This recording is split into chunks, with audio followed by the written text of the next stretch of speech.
Ready?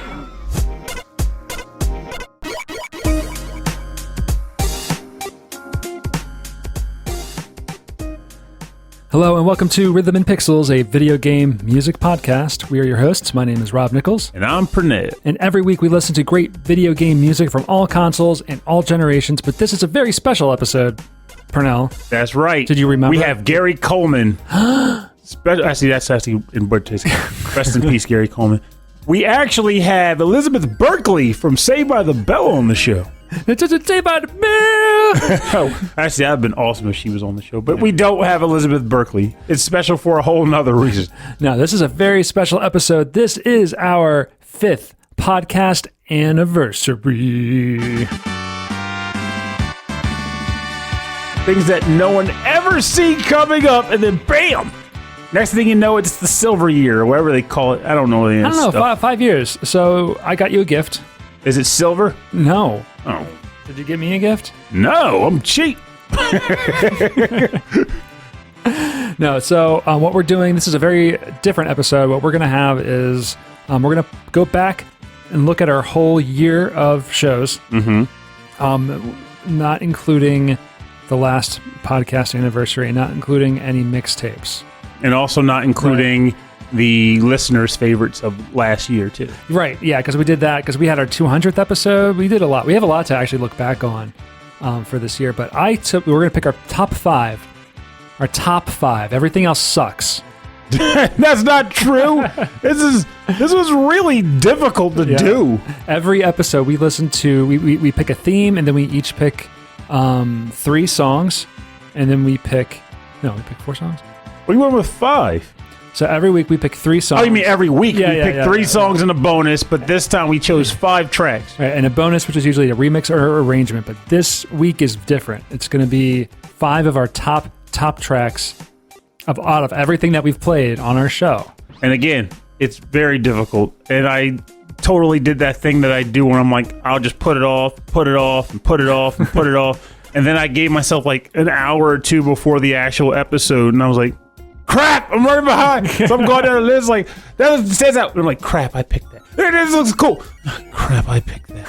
And it's just like, and the reason why someone might be hearing this and going, why does that matter? Is because it's weird when it comes to choosing tracks, in the sense that I feel like when I choose tracks, I was trying to pick them based on what stood out if I was just perusing the entire list of tunes that we've played on the show. Right. But what that ultimately ended up resulting in for me was a lot of the time, the tracks that resonated with me the most were the tracks that I picked because I chose those tracks because they originally resonated with me when I chose them. So it's like, okay, on one hand, the track sounds wonderful, but I also have nostalgic memories of how I utilized it in the game I was playing when I played it.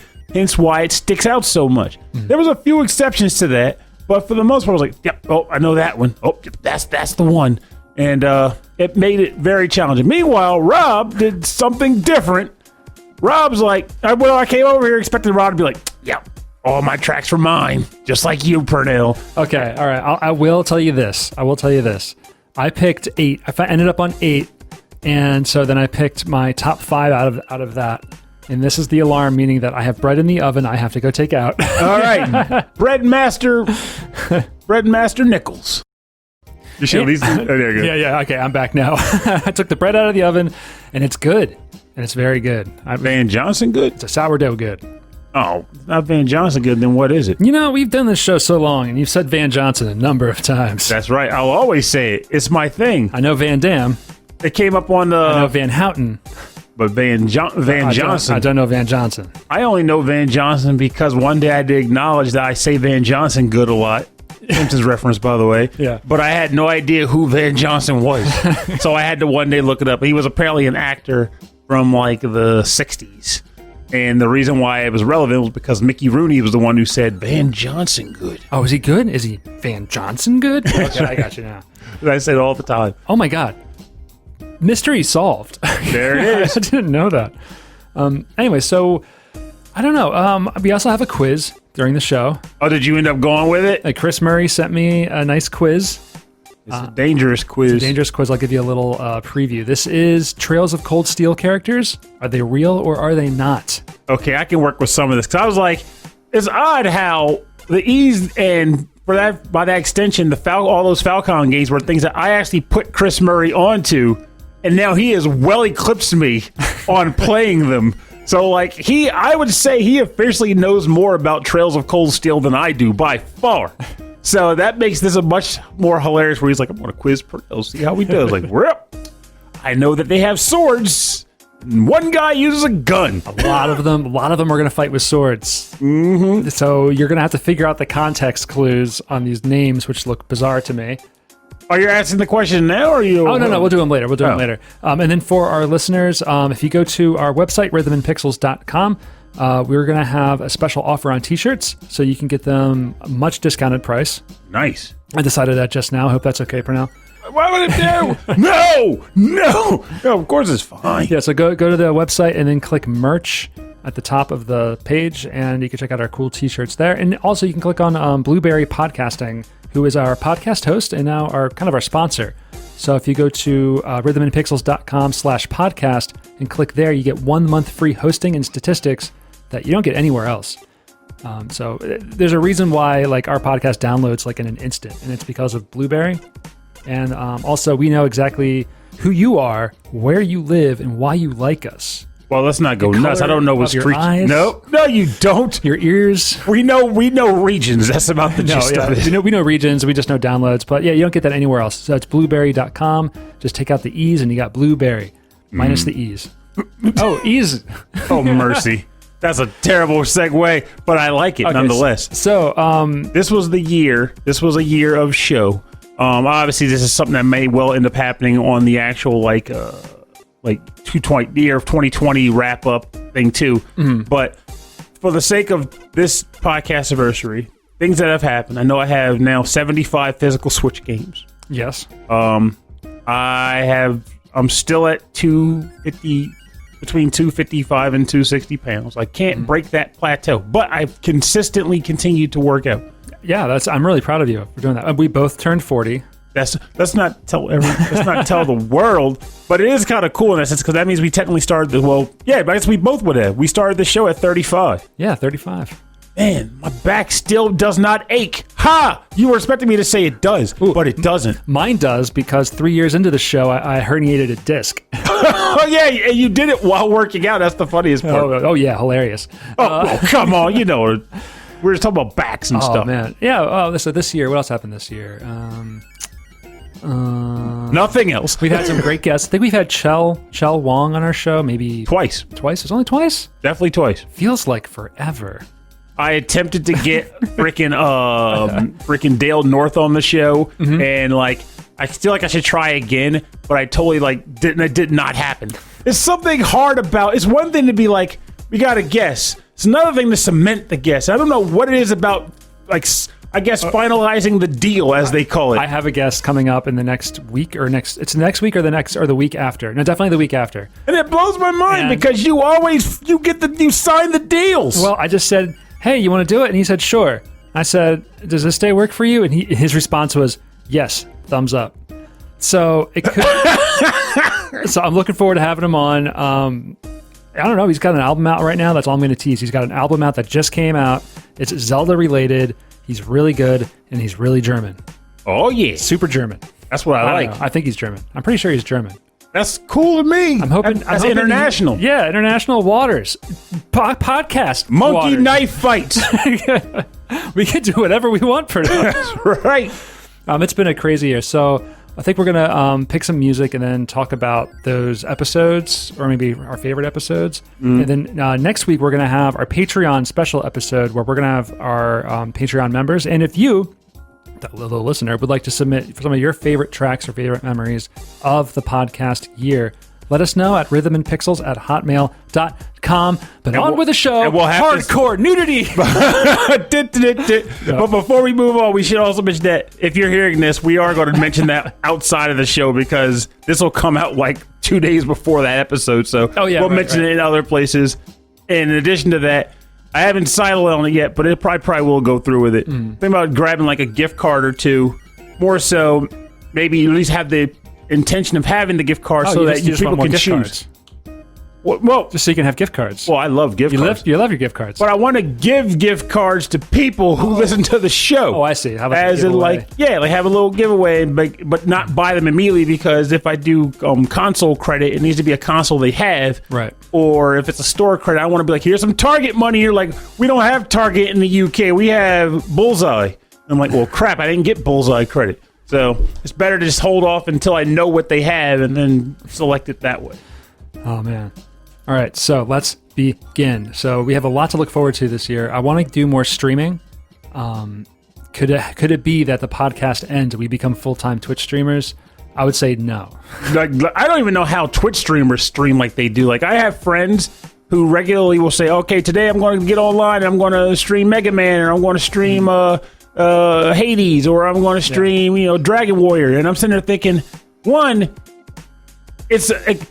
you have to. I feel like if I would just get online and do that, and like no one's watching the stream, and that has happened to me before. I've tried it. It happens to the majority of people on Twitch. Like, I feel like it would mess with me a bit, like internally. So the fact that they can do that, I love that they can do that. Oh yeah, sure. The second thing though is that every time I've come across a Twitch streamer who's like, I'm about to stream something, and it's a game that I have resonance with. I end up telling myself, I want to go play that. So instead of going to watch someone play it, I go and boot it up. Like, immediately go to boot it up. So that's how it's been. Like, that's hilarious. So instead of like watching someone play, your favorite game, Final Fantasy VIII, you just you pop it in there and you just play Final Fantasy VIII. Oh no, with Final Fantasy VIII, I'll watch them suffer. Okay. I enjoy watching them I think suffer. the lead guitarist from Knights of the Round, or maybe the whole band is playing it together, playing through Final Fantasy VIII. Really? I think it's their favorite one. Or his favorite. I will say I have come to realize that when it comes to Final Fantasy, a lot of times the favorite is steeped based in when you got in. So I got in at 1. Another thing I did this year was play through Final Fantasy X again. Oh, mercy. Yeah. Did you do anything new in the playthrough, though? Yeah, I cheated and won. At this point, it's not even cheating anymore. It's just accepted. I was able to cheat and win Blitzball, and I was able to cheat and defeat 2 of the Dark Aeons. It's not really cheating. It's pay to win. You pay Yojimbo money, and he wins for you. That's a game mechanic. Yeah, right? That's not cheating. I'm sorry. We were talking about Final Fantasy games. I cut you off. And you went right to 10. I went right to 10.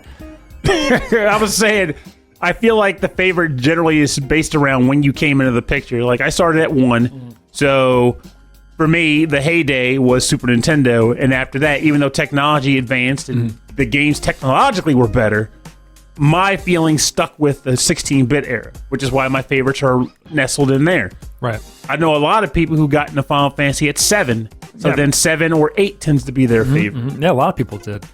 No one's favorite is 10 except Rob's. No. I'm joking, actually. I actually come across a lot of people like 10 most. There are dozens of us per now. I will say I don't think anyone's favorite is 13, though. I feel fairly confident in that statement, and if I'm wrong, let me know, because I'd love to hear it. I like 13 personally, but it's not fair. I started playing Persona 5 this year. The thing, talk about a podcast joke that finally ran its course. You started playing it. It's a great game. I will be playing it until, 2023. So if I play, here we go. So if I play a couple hours a week, and it takes about 100 and so hours to finish, you do the math when that's going to be done. It's going to take you forever. And the sad thing is, it's like we're exact opposite in this regard. In your case, you started one game that's going to take you forever, but you're going to complete it, which is why you'll be playing it for a long time. Yeah, it's cool. Whereas cool game. In my horribleness of gaming ADHD, have probably started over 110 games this year, and I've finished 3. But I will say, the rare times when I get really absorbed into a game, like, it runs. Like Death End Request 2, I got it as a review game. Yeah, the amount of times you've played 1001 Spikes. Yes, I beat that game twice. The amount of time you put into La-Mulana. Yeah, I beat that one twice. Like, I beat La-Mulana 1 twice, once on regular mode and once on hard mode. And I beat La-Mulana 2 once on regular, and I started a La-Mulana 2 hard playthrough too. So it's weird how that happens. Like, certain games get me, and when they do, I just run with it. Yeah, and Persona 5, through the course of the show, you were kind of like, you kind of just stopped playing games for a while, and then Persona 5 just kind of pulled you back in. Yep, that was another hyper-focused game. I put 150 hours into it in 1 month. All right, so we should start talking about some songs. All right, overrated. Okay, so there's two. There are two kind of traditions that we have on our show. One is that we're usually drinking on our podcast anniversary, which we're not doing. Not this time. You have some coffee there? Yeah, iced coffee. And I got some water. It's after Thanksgiving. I've had enough to drink. I'm good. Maybe for the live stream, I'll get some liquor in here or something. But we do rock, paper, scissors to see who goes first. But I win. Okay, let's go. 1, 2, 3, go. 1, 2, 3, go. 1, 2, 3, go. 1, 2, 3, go. 1, 2, 3, go. 1, 2, 3, go. Oh, come on. 1, 2, 3, go. 1, 2, 3, come on. This is bull. Okay, hold on. We have to stop. This is ridiculous. We just tied It was like 7 times in a row. 7 times in a row. All right. This is it. This is. But we were 1-1. We were like, what, 2-2? Mm-hmm. All right. This is terrible podcast content. Actually, I thought I was 1. I think it was 2-1, actually. All right. Think about it. Do you want to do sudden death, or do you want to just... Sudden death. All right, sudden death. 1, 2, 3, shoot. Dynamite. I win. Okay, Pernell goes for dynamite. That's right. You never played with dynamite? Okay, if listeners of the show, if you know what the hand sign is for dynamite, take a picture and send it to us on Facebook. Because it's dynamite. Because it's dynamite. Everyone knows dynamite. All right, I like how you just said, no, I'm just going first. Dynamite. Dynamite. You can only use it once per session, but it counts. I hate you. Yeah, I'm going to get you later with Chris Murray's quiz. The danger. Okay, here we go. We're going to start with your number 5.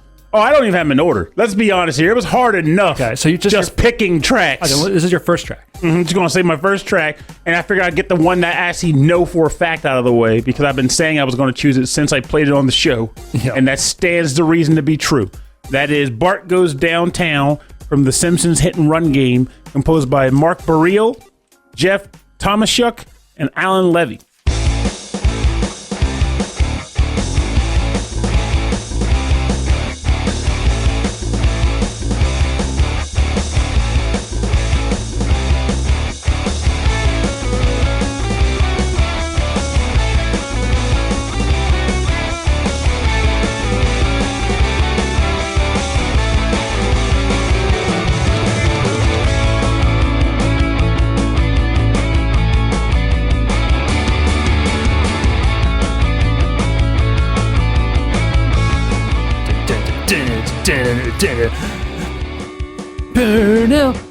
Pernell. Picking He grand likes two. music, Pernell. He does. I do like music.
Welcome back.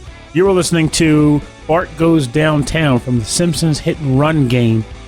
composed by Marc Baril, Jeff Tymoschuk, and Allan Levy. It was also probably the last episode we did where this track was played. It was episode 25-6, themed based around The Simpsons. And originally when we picked that episode topic, I genuinely believed that, not necessarily that the music would all be bad, but that there'd be nothing on it that would really stand out because it was all like, licensed games. Right. And it was also before they actually had people like Bart doing music for licensed games. And I didn't want to do like a whole episode of the arcade game music. Mm-hmm. And that's what a lot of people remember. But then we discovered some cool tracks and some that were okay. And then this particular track, which was not just okay, it was superb. And this one blew your socks off. I listen to it in the car now. I listen to it at the gym now. I listen to it while I'm working out in the basement. I play this all the time. In fact, it's funny how I feel like every track I pick, and some of them may well fall under this, they could all just be tracks I listen to in my day-to-day life. Like I would have picked them for the show, but then you know what? I just listen to it all the time now. I never stop. Ever. So, it's a good song. It's a good length too, because it can loop. And there's still so much happening, and it's like 3 or 4 minutes, and it's got so many cool things going on. But it's an infinite loop type track because I drove to New Jersey and back. Whoa. I know, shocking, especially nowadays. Yeah. But I drove all the way to Jersey and then back, and the entire trip back, this track just played the entire time. I mean, I was going like 80 miles an hour, but still. I was thinking about this a while back because I used to drive to arcades to play DDR every weekend. And I would go out to Jersey and I would get on the Turnpike or I'll get on to whatever the other highway is, 320 something, I don't know. And 322? 322? No, I forget. There's another highway. 30? We're going to figure this out later. We're just going to shout numbers at each other. But it's kind of parallel, 275. Parallel to 295. 295. Thank you, Purnell. Just shouting numbers at each other. But that was the actual number. That was the one. It just kind of came to my mind. But I would go on these trips and I'd be like, oh man, I don't driving for like 40 minutes to an hour would be so boring. But then I thought I didn't have an MP3 player. I had a CD player. So I would just put in a CD and I'd say, if I listen to this all the way through, by the time it's done, I'm at the place. Mm-hmm. And so I listened to Tenacious D and just over and over again. I would just be like, okay, as soon as Tenacious D is over, I will get there. As soon as the tribute song or whatever, the Sasquatch song, then I would be at the spot. I also did that with Super Eurobeat something from Initial D. Initial D Super Battle Mix. But I will say that's dangerous business. Like I can't speak for everybody, but I can definitely say that though I have obviously people listen, and you also know my favorite genre of music is pretty much shoegaze. But that doesn't mean I generally listen to shoegaze when I'm in the car. And this was not a shoegaze song. This was like a pop punk. Oh, that's what I'm leading to. I listen to when it comes to VGM, I'm all over the place. But the weird thing about it is that VGM, generally when I listen to it anyway, is energized. It perks you up, gets you excited. So unfortunately, if I'm blasting great VGM in the car, I'm usually speeding. I won't say driving recklessly, but I am that guy where it's like if I'm in a lane by myself and it's clear, I might pop 100. Well, okay, we don't have to tell the police about this, but if you're on one of the many beautiful turnpikes on the East Coast, Pennsylvania Turnpike, watch out for that crazy guy. Jersey Turnpike, and the New York Thruway. Oh, talk about a boring drive. That's when music like this kicks in because again, if you get your own lane, which means that there's no risk. You don't feel there's any risk of you hitting any other cars or anything.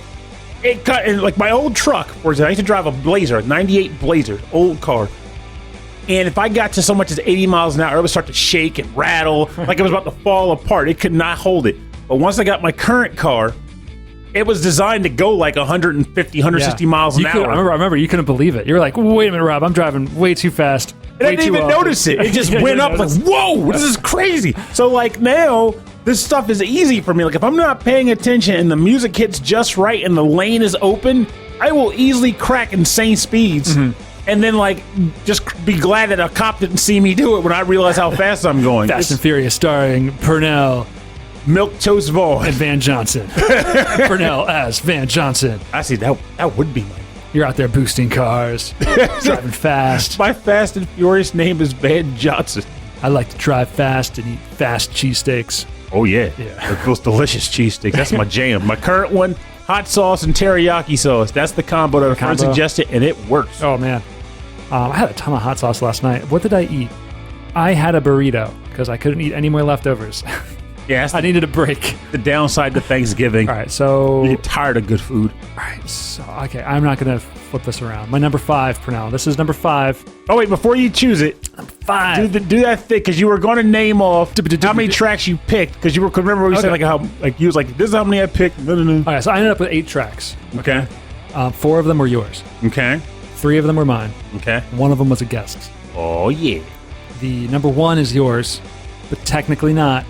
Wait, how's it technically not? We'll get to that because we've had some weird shows. But 3 of your tracks did not make my cut. Dun, dun, dun. Dun, dun, dun. But they're very good. I can give the honorable mentions at the end of the show. I appreciate it. If you want to know about them. We might even still listen to it anyway because I love the song. But this is the first one. This is number 5. It's from Stank Face Jams. Oh! With Bruce Irons. I love that name, bro. Yeah, okay, first of all, number 1. I love Cameron. Yeah, he's a great dude. Cameron is genuine, he's real, and he's friendly. He's inclusive. He makes the best jumping shot. He hits 3s over and over again. 3. Swish, swish, swish. He also plays for the Orlando Falcons? Yes. The Orlando Blues. No, he's just a great guy. He's my headphones fell apart. Ooh, child. Sorry, I gotta keep talking about my friend. And it's really good to meet people through the podcast and meet people through music, who are just awesome, who are just really great people to know. I feel really lucky to know Cameron. So this was on his show, Stank Face Jams, which was his idea, which was any jam that makes you pull a stank face. The stankiest. But this is my track that I found. This is for the Sega Genesis Bill's Tomato Game. This is theme This is theme number 7, composed by Matt Furniss.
Later, Gator. I don't know why I thought about that.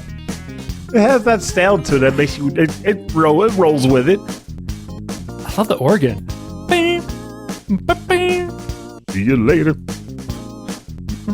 Get it funky.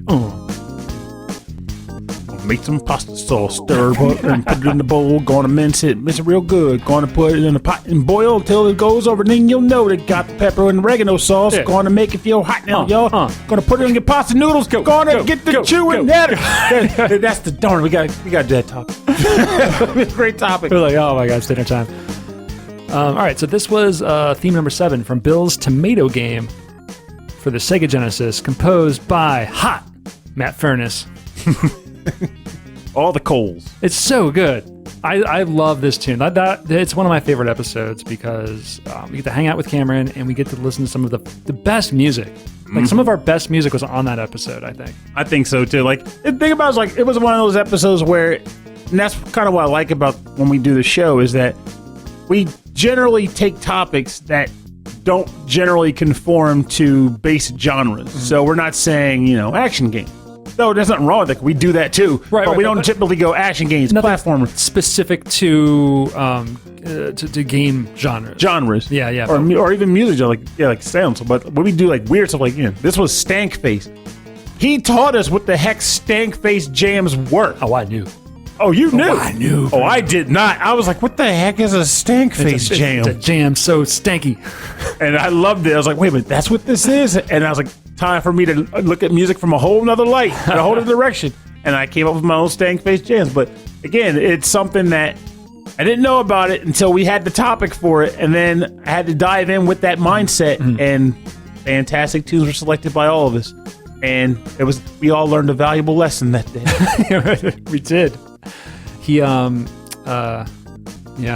And we are still paying for it.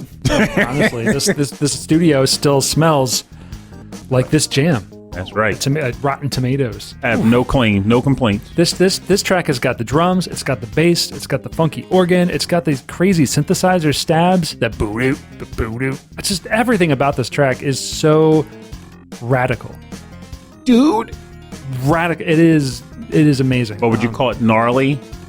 So other things that happened this year, Pernell. All right, so we've had friends of the show, Bedra from VGM, the Very Good Music Podcast. He came on our show as a guest, and he released two episodes just recently in the past 2 weeks. Okay. A week apart. Each of them are almost 2.5 to 3 hours long, and it is just, he interviews fans of other shows and asks them what's so good about them, how they discovered video game music and video game music podcasts. And it was really, really nice. So I want to give a shout out to him for putting that together. It's an eye-opening thought, honestly, because when we do these shows, I think of it from the perspective of it's just fun to do. I like hanging out, and we put something together that we hope people enjoy and appreciate. And while I'm 100% thankful, because we do get a little bit more info on this, because we occasionally get people that will write in and say, hey, thanks for doing the show, and for what it's worth, whoever, if you've written a letter and you're hearing this, it is 110% appreciated. But you have no idea. Yeah. Not even like Patreon aside, if you just say just the nice words that we receive is really awesome. But with that said, there is something to be said about people that are just they're saying it audibly. They're actually being spoken to, and it's like, hey, this is how I feel. It's like you can hear the thought, you can hear the emotion and the passion in your words.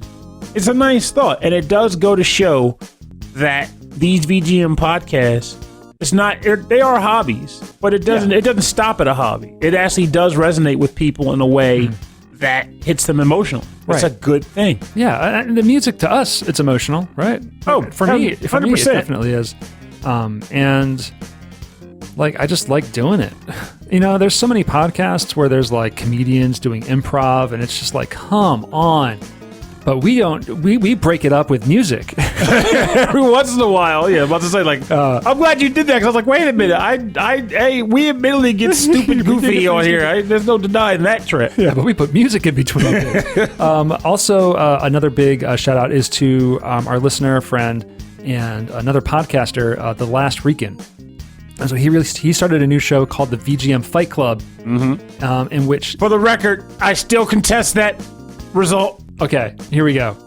I'm all cards on the table. Pernell, if you didn't vote for yourself, that's why you lost. That is true. I didn't vote for myself. So, and what we do is he asks friends and other podcast guests to come on his show. We don't even record it. We just give him tracks, and then he plays the music.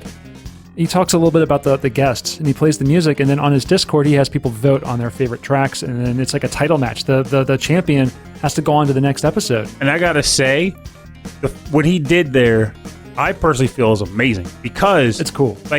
He brought the idea, and he was talking, what do you think of this concept? And my first thought was it's dangerous, man.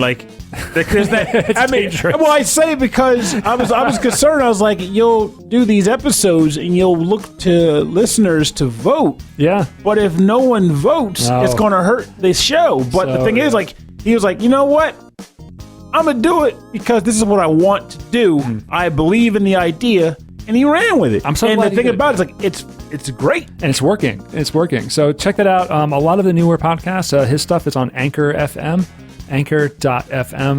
and this is the VGM Fight Club. Fight Club. If you just search VGM through Apple Podcasts, through and now Amazon Podcasts, I think we're on there too now. Just search VGM, and there's a ton of great shows to check out. So yeah, we had a show where it was me against Purnell. We picked music from games that the other person likes, and I came out just a little bit on top. Yeah, just a little bit. We're not going to mention the number. And the last episode was a triple threat match between me, Alex the Messenger, and Bedrock. How'd it go? Well, I was in the lead until this is just drama now. If I were the last weekend, I would be yelling and shouting like I was on a professional wrestling show. But I'm not. And I'm not salty about this. It's just a game. Oh, you weren't putting the passion in. It's just a game. You weren't putting the passion in. No. I was on top, right? I was on top. And honestly, I picked music that I personally like. I didn't care about anybody else. And I was surprised, honestly, that they were doing really well. And then suddenly 8 people that no one knows joined the Discord, and they all voted for Alex. Bam! Boom. Done. Cut out of that ranking. Well, Alex knows people. He put the word out. He's like, yo, I'm in a contest. Exactly. There's no beef with Alex. I love you, Alex. But I wanted that win. You wanted to win. I'm not going to hear that, though, because I get that you approached it was like, I just want to pick music I like. Yeah. But the spirit of competition got you. Yeah, it was there. All right, let's move on because in another couple tracks, we're going to have a quiz from Chris Murray. I'm just loving the spirit of competition. But it actually kind of resonates well with the track I'm about to pick. The spirit of Christmas past, the spirit of Christmas competition. So this both resonates both with the concept of competition, cooperation, and also with something you mentioned just now earlier about the whole spirit of the community and just friendliness. So this track comes from La-Mulana 2, and it is called Fallen Tower, and is composed by Takumi Naramura.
Welcome back.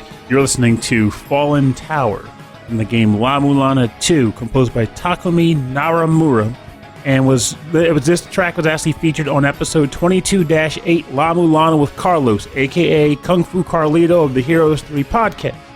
Now, that was 3 worlds ago, Purnell. Many worlds. Yeah, we're in 25. That was in 22. Gotta love it.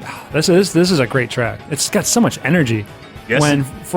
Is this a boss battle? No, this is a stage. Oh. The level is called Ancient Chaos, and there's a lot that goes in my selection of this track. One, La-Mulana 2 is one of my favorite games I played this year.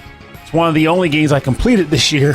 But it goes a little bit beyond that. So when this game came out on consoles, because it was on PC for since 2018 or so, but my PC was terrible at the time, wouldn't run it. When it came out on consoles, we were just getting into the whole COVID situation. Lockdowns were, in full steam or full swing. And quite frankly, it was taking quite a toll on me. I was not very happy with it at all. I was always at home, I didn't have anyone around. I had a lot of cabin fever was kicking in for me. Yeah. And plus, not just that, but I was having like general unpleasant memories, welling up too, because it was like almost a perfect storm for me. It just sucked across the board. Yeah, like right at the end of February, right into March, and then like just this. It was terrible. Mm-hmm. So out of nowhere, I don't even know why he thought to do it, but Carlos was like, he and I have always had like a kinship for like enjoying La-Mulana games. Mm-hmm. But when he learned that I was getting La-Mulana 2, and at the time, I personally was expecting it to be another case of I get the game, I put it on the shelf, and I admire it in its box. I was genuinely expecting that to happen, despite my love of the franchise. Mm-hmm. But he was like, we should co-op it. We should do it. We should play it together. And I was like, that's a good idea. That's a really good idea. And it is probably one of the best game experiences I've ever had in my entire life. So we have a texting thread, a text thread of you, Carlos, Cameron Worma, mm-hmm. and myself. Mm-hmm. Of course, I stopped playing. I got frustrated, but everyone was really nice about it. They're like, "Look, it's hard. It's a very difficult game." But it's been going on since then. So I remember it was at the end of March. And we were all going a little crazy, but there was like a heat wave or something. It was really nice outside all of a sudden, and you came out with us. You met up with us at the Bellevue Park down the road with our friend Kim, just to go out for a walk, along with like half the city because everyone needed to get outside. And so we were walking around, and you would not stop talking about La-Mulana, the puzzles, and how like weirdly how you had to solve the puzzles and how difficult they were. Yes. And I was so interested. And Christy looked at me and said, "You have to play this game. This sounds so cool. We should play it together." And not her style of game. And I can only get so far. But wow, you convinced me to play this game. It is, and I still will spend forever and a day trying to convince people to do it, because when you get past the difficulty of it and you accept that is difficult and that you'll have to put a little bit more oomph into it than the average game, that's when the breakthroughs happen. Like Carlos and I would be texting back and forth, almost pushing each other to solve the next puzzle. And if I get to a point where I'm like, I'm kind of tired, I got to do other stuff, Carlos will go, "I got to this new location, I found this place." I'm like, how the heck did he find it? And I didn't. You know what? Screw this. Now I'd throw everything. I'll get off from work, throw everything in the corner, and I'm on La-Mulana trying to figure out what he did and then surpass it. It's really great going into the thread and seeing someone come out with a breakthrough, especially like Cameron, because he'll get stuck for a while, and it sounds like he's almost like he's done playing like I was at the very beginning, and then all of a sudden it's like boom, he hits something, he finds something, and he's like, "I know I need this. I know this means something," and it's amazing. And that was the best thing when it came to the Cameron is that. And it was at first, I didn't understand it at first, because like Cameron's gameplay style differs wildly from mine. Like Cameron, it's not that he doesn't cause at the let me rephrase this. When I first started talking to him about games, I thought that he was the type that was like, I want my games to be like non-challenging. I just want to get in, get the experience, and get out. But it's not that at all with him. In fact, it's more like he just wants the challenge to be something that he can actually. And he can conceptualize it. He can see that there's a light at the end that he can reach. As long as he can see it, he will literally beat his head into the wall until it actually breaks through to see the light. And there was moments where he'd get stuck on something, and I'm like, "Oh man, well I'll just try," because he would sound so frustrated. I'm like, well, let me get it. He's like, "No, don't give me anything. I need to do it." And he would kick back, and he would just run in that circle, dig the ditch, until he resolves it, and then he's so proud when he does it. And I was like, I'm just proud that he kept at it. He was taking notes, like crazy notes, like taking pictures of every room, and he was writing everything down. And I was getting close to that level of madness, and I was too much. Honestly, the game kind of I don't have the memory. Pushes you from it, almost de-incentivizes you from doing it, because what ends up happening, there's two schools of thought. There's the school of thought that only takes note of the things that they feel are important. And then, of course, when it becomes relevant, they're like, "Yes, I got it." And they reference it and they use it. But then you miss something that you thought wasn't important, but it actually was. And then when you need it, you're like, "Crap, how do I go back and get it?" The alternative is what Cameron did. Because the thing I just described is what I was doing. And I get stumped. And then the fortunate thing was Carlos would have the thing. He's like, "Oh, I figured it out." And we would compare notes and go, "You were missing this, and I was missing that. Let's solve this stupid puzzle." And I'll mention my favorite puzzle in a second. But what Cameron would do is he would note every single clue So rather than have 20 specific clues in mind, he'd have 100. So when it comes time to reference your clues to put together a solution to a puzzle, you're almost overwhelmed with your options of what to review. And then it's even worse if you're not only overwhelmed, but you still miss the one thing that was required to resolve the puzzle. Yes, because I ran into this where I thought I had every clue from a certain spot. Mm-hmm. So I was like, okay, I got that written down. There's no problem. But no, there was something else I missed, and I wasn't going back to it because I assumed that I already had it. But then, like, the best puzzle overall, the favorite experience was, like, there was this one thing where the game actually, we were trying to find something called, like, the cog of life or something like that. And the game was very obtuse about how to get it, but all we knew is that it was being referenced in multiple places and that we were completely landlocked until we figured out where the heck this thing was. So, the person who figured it out was Carlos. And when he figured it out, the breakthrough at that point in the game was so shocking because it was a thing he saw on a wall while running around a dungeon. And the thing was the picture of a dragon biting down on another dragon's neck. And he was able to take 2 map images and say, that map looks like a dragon with his neck extended, and this map looks like a dragon with his head hung over. Wait a minute, he transposed them over top of each other and was like, that dragon is biting this dragon's neck, which means if I go to this spot on that map, I should be able to go into this other spot on the other map because it's the equivalent of going into the dragon's mouth and dropping into the other dragon. And he was right. And he texted me, he's like, oh my God, I figured it out. I was like, holy crap, that's a breakthrough. And we spent the entire weekend trying to figure that out. That's awesome. It brings people together. Yes, and that's why, like, into that mouth of the dragon. It is why, and I know it doesn't particularly work out as much as I would like, and I'm guilty of it too because I play too much stuff. But it's why I always try to foster some sort of like social collaboration with games. Like, it's not just about getting a game and playing through it and then going on to a forum and saying I'm done and then moving on. There's something in the idea of speaking of a game as you play it to other people and sharing your experience with it. Even if the experience is this game sucks, like, it's still an experience worth sharing with your friends. And it adds an extra element to the experience. It's equivalent to 90s water cooler shows. Yeah. Where everyone will watch a show, it would be over, and then that Monday at work, everyone's sitting around the cooler going, did you see what happened to such and such? I thought it was great. And the other guy's like, I don't know, man. Right. I was overdone. La-Mulana was your Game of Thrones. Yes. That's what it was. Or The Walking Dead. Exactly. And it was fan-friggin-tastic. And I have not had an experience like that since, and I still think it's like, this was a fantastic time. I wish I could think of another game that I could do that with, but if someone has an idea, I'm all for it, because that's how much I enjoyed that one. All right, so that was La-Mulana. We are moving on to, this is my number 4. Number 4. From episode 24-1. This was Pump Up the Jams. This is where we were listening to music that got us pumped up. Yes. So I was tired of being depressed and tired. I needed music to get me pumped up. And I picked this track actually for you. Ooh. Well, yeah, because I learned about this track through you, essentially. Ooh. And then I played a lot on DDR, and I really love this song. This is from Ys 8, the Lacrimosa of... Is it the Coastline? No, that wasn't this year. Dun, dun, dun. No, I know. Lacrimosa of Dana. Okay. Dana? Lacrimosa of Dana. I say Dana, and this is not, I don't care. Ys 8, the Lacrimosa of Dana Carvey. This is Night Survivor. Oh, yes. Yes, from Mitsuo Suehiro, credited as Mitsuo Singa. And this track is blazing. Is this the one where you was like, it's you, but it's not exactly? It's me, but not exactly? You were saying you picked these tracks and you said one of them... No, it's my number 1. Oh, okay. And you'll hear about that one.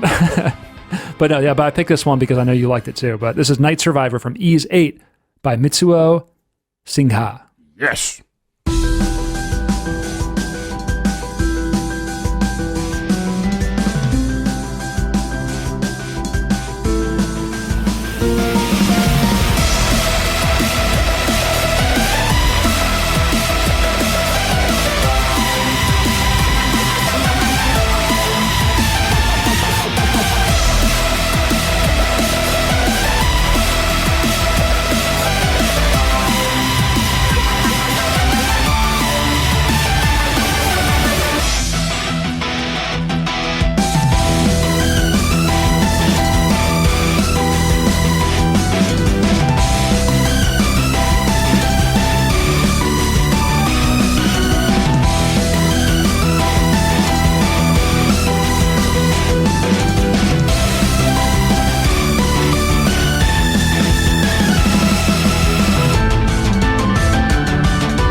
Yes, Night Survivor comes in, Purnell, at my number 4.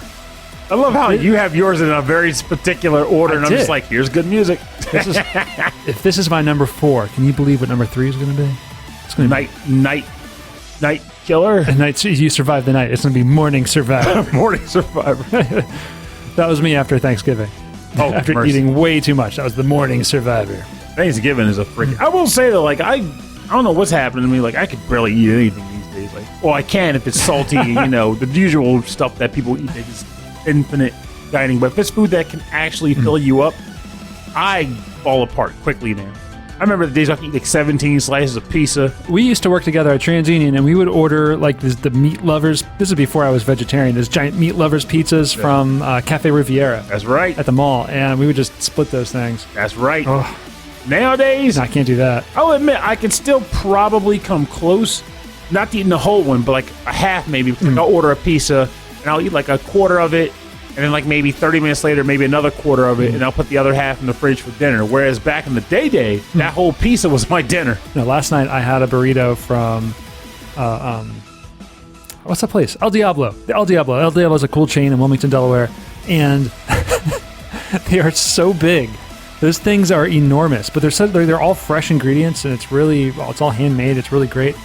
I usually can finish off an entire one because I'm like running or playing DDR or something the next day.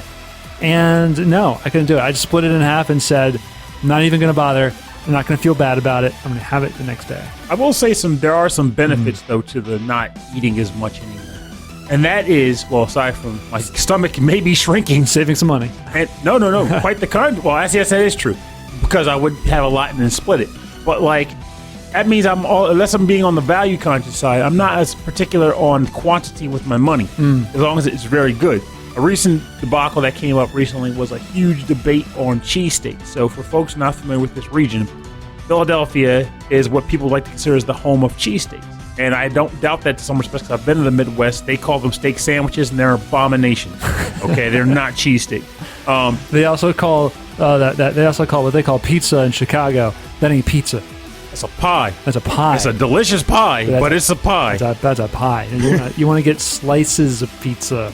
Layers. Yeah, layers of that. You go to New York or you go to Philly. Anyway, continue. So like someone recently moved here from the Midwest, and they were like, "Hey, I'm new to the area, and now that I'm here, I want to see what the big deal is with cheesesteaks, but I don't want to have to drive all the way to Philly to get one because we're like 30 minutes." Right. And they were like, "What's the best cheesesteak in the area?" And it was almost like people were going to start stabbing each other as people were contesting their favorite cheesesteak locations. It was that violent. It was vicious. Like people were like, "No, who are you talking about? You have no right to say that your cheesesteak's better than my cheesesteak. I'll show you what's up." And I'm sitting there thinking, like, my favorite cheesesteak is one that no one's naming, and the size of the cheesesteak is actually fairly small for what you pay. But I've yet to come across a place that serves cheesesteak that tastes remotely as good as this. And like, I was proudly repping it. I'm like, "Yep, well, I learned about it 2 years ago." Let's talk about it on the show. Proud new sponsor of Rhythm and Pixels. I wish they were a sponsor. God, I would love free steaks. I wish like Giuliani's. Oh, Giuliani's. Mayor Giuliani's. Which is conveniently around the corner from the computer shop that had Hunter Biden's laptop. Oh, that's a trolley? It was a trolley. Oh, that's hilarious. So I was like, but it's like such a fantastic little steak shop. We could talk about more events of the year later on, because that's certainly one of them. Oh, yeah, it is. Our little town is in the news a lot more now. International news. International news. Van Johnson news. Johnson. Okay, so this is fitting. We're listening to a rockin' track from Ease 8, Falcom Sound Team. Listener Chris Murray sent us a quiz. This is for Purnell. This is for Trails of Cold Steel. Specifically, okay, so it's not Ease, it's Trails of Cold Steel. This is Trails. This is called Purnell.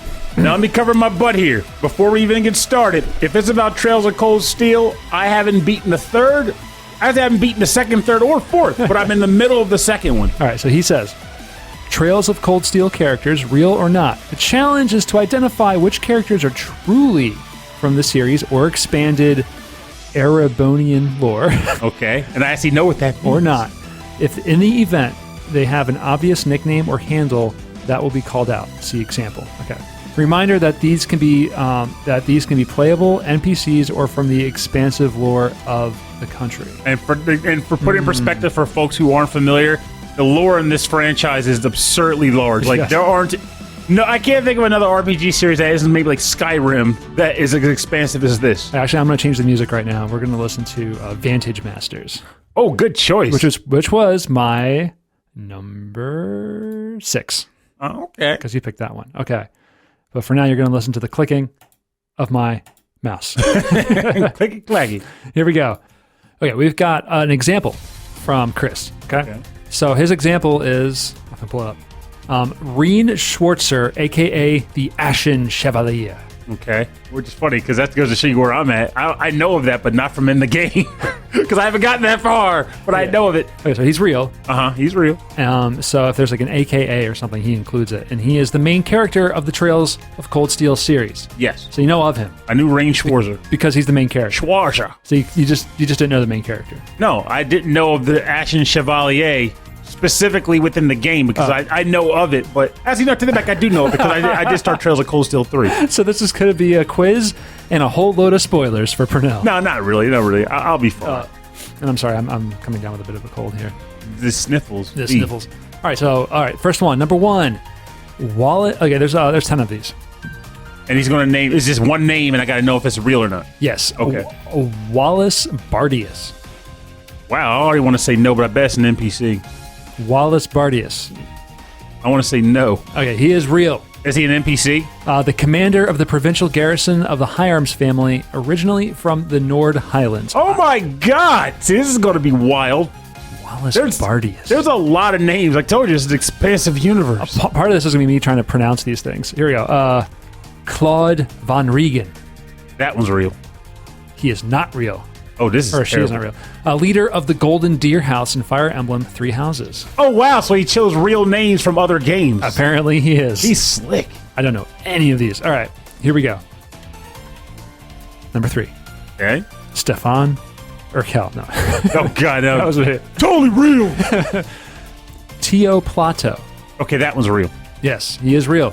A very young researcher of the Epstein Foundation, assigned to the newly formed special support section of the CSPD to perform field tests on the new Enigma model tactical orbment and the orbital staff. Okay, here we go. And the orb that. Leo Christoph. I'm going to say, shoot. I want to say no, but that sounds like it should be. No. Correct. Which game is Leo Christoph from? Oh, let's not go nuts We here. just talked Final Fantasy VI.